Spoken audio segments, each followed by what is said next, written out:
আজ বীরভূম জেলা তৃণমূল কংগ্রেসের দলীয় কার্যালয়ে শ্রদ্ধা ও ভক্তির আবহে অনুষ্ঠিত হতে চলেছে কালীপূজা।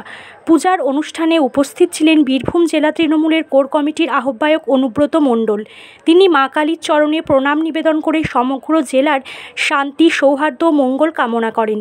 উপস্থিত কর্মী সমর্থকদের সঙ্গে তিনি শুভেচ্ছা বিনিময় করেন এবং দলের ঐক্য বজায় রাখার বার্তা দেন। পূজা উপলক্ষে কার্যালয় প্রাঙ্গণ আলো ও ফুলে সাজানো হয়। ভক্তদের মধ্যে প্রসাদ বিতরণ করা হয়। সারা অনুষ্ঠান জুড়ে ছিল আনন্দ, ভক্তি ও উৎসবের আমেজ।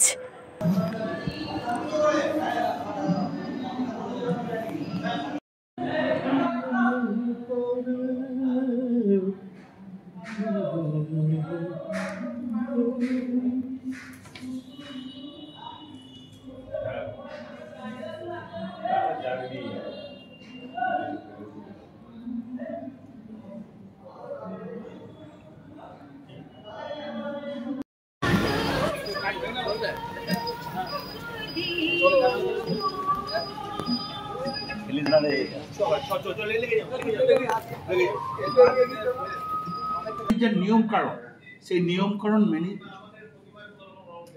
তবে আবার এটাও ঠিক কালকে যেমন 4টে কততে অমাবস্যা ছিল, 4:45 বোধহয় না 4:26 আমাদের কিন্তু ওই 4:26 কিন্তু ঘর করছে। পার্টি অফিসে কি আয়োজন রাখা হয়? সব পোশাক থাকবো, প্রত্যেক লোকের জন্য মাল সাইকেল পোশাক, পায়েস থাকে, তরকারি থাকে, চাটনি থাকে, তারপরে তো যা যা দরকার সব। আপনাকে দেখা যায় যে আমি মাকে গহনা পরাতে বেশি ভালোবাসেন। আমি কোনদিন পড়াই না, পার্টির লোকরা আমি দাঁড়িয়ে থাকি। এবারে তো মায়ের কাছে দাঁড়ান, এটা আমার তখনকার থেকে নেশা। আমি একসময় বলেছিলেন কি চাইলেন মায়ের কাছে সবারই ভালো ছিল। বীরভূম জেলার মানুষ সাধারণ মানুষ যেন ভালো থাকে, সব শ্রেণীর মানুষ যেন ভালো থাকে, সব জাতির মানুষ। দাদা, প্রথমবার দর্শন করে এলেন, কি অভিজ্ঞতা হলো? নিজুবান্ধরা মায়ের নিজুবান্ধরা আমি তো স্বীকার করছি যে আমি বোলপুরে আমার বাড়ি, আমি নিজুবান্ধরা কোনদিন যাই, সত্যিই যাই না, মিথ্যা কথা বলে না। নিজুবান্ধরা খুব যোগ্যতম, আমি কোনদিন যেতে পারি না, বা মা আমাকে টানে না। এবারে মা টানলো, আমি গেলাম। আমি তারাপীঠে মিটিং করতে যাই, কিন্তু মা তারা না টানলে আমি মায়ের কাছে যেতে যাই। আমি নলহাটিতে মিটিং করতে যাই, নলহাটি মা না টানলে আমি যাই। দাদা, 365 দিন রাজনৈতিক মহলের সাথে ঘোরেন, কিন্তু আজকে এই পুজোর দিনে পুজো, দুর্গা পুজো, কালী পুজো, এই সময় আমি রাজনীতি কোনো রকম পাঠ মনেই রাখি। একদম সবার সাথে ওই একটাই শুভেচ্ছা, মানুষ ভালো থাকুক, সুস্থ থাকুক, সব জাতি সুস্থ থাকুক, সব শ্রেণী সুস্থ। প্রসাদের জন্য কি আয়োজন করেছেন? প্রসাদ সব রকম, যা মায়ের ভোগ লাগে, যেমন 9 রকম ভাজা আছে মায়ের ভোগে, যা যা থাকে, পায়েস আছে। অসংখ্য মানুষ তো আসে প্রসাদ গ্রহণ করার। ওই জন্য মালসা দেখলেন, 3,500 মালসা আছে, ওই মালসায় সব সাজিয়ে দেওয়া হবে, প্রসাদ দেওয়া হবে।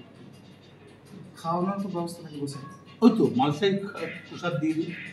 বাড়ি নিয়ে চলে ধরো হয়তো অতক্ষণ দাঁড়িয়ে বসে থাকতে পারে না, আমার মালসা সব জায়গায় নিচু বাংলার তো মালসা, সব পুজো প্যান্ডেলই মালসা। একসময় আপনি বলেছিলেন যে মায়ের গায়ে যে অলংকারগুলো, সেগুলো একটাও আপনি মানে টিনে রাখবেন না, সেই জায়গা থেকে আস্তে আস্তে মাকে একদম সাজিয়ে তুলেছিলেন। কথা আমি জানি না মা কোনদিন টিনের পড়েছে কিনা, আমার জানা নেই। 44 বছরে মা কোনদিন টিনের গয়না পড়েছে কিনা, মা নিজের গয়না মা নিজেই করে। আজকে কালী পুজোর দিনে কত জনা গয়না সেগুলো দিয়েওছে, প্রত্যেক বছরই পড়ে, যার যার মানসিক থাকে। আজকে নাই করে আমি কম করে বলে গেলাম, 10 থেকে 12 ভরি গয়না পড়বে, খুব কম করে, যেহেতু সোনার দাম প্রচন্ড, 1,20,000 টাকা ভরি হবে।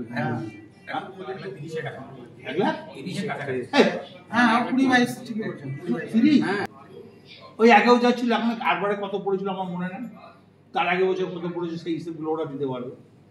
প্রত্যেক বছর পরেও আমি দেখেছি বহু সাধারণ মানুষ ছিল, সন্ধে লাগবে, কেউ দেখি হাট দেয়, নাকচেপি দেয়, তারপর টিকলি দেয়, টিকলি করা চিক দেয়, তারপর তোমার নথ না কি বলে, সোনার নথ দেয়,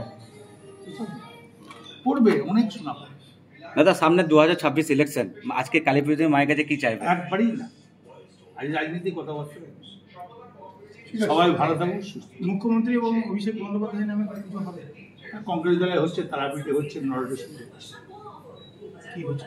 পুজো হচ্ছে, প্রত্যেক বছরই যা হয় মমতা ব্যানার্জি অভিষেক পুজো হয়, এবারে হচ্ছে।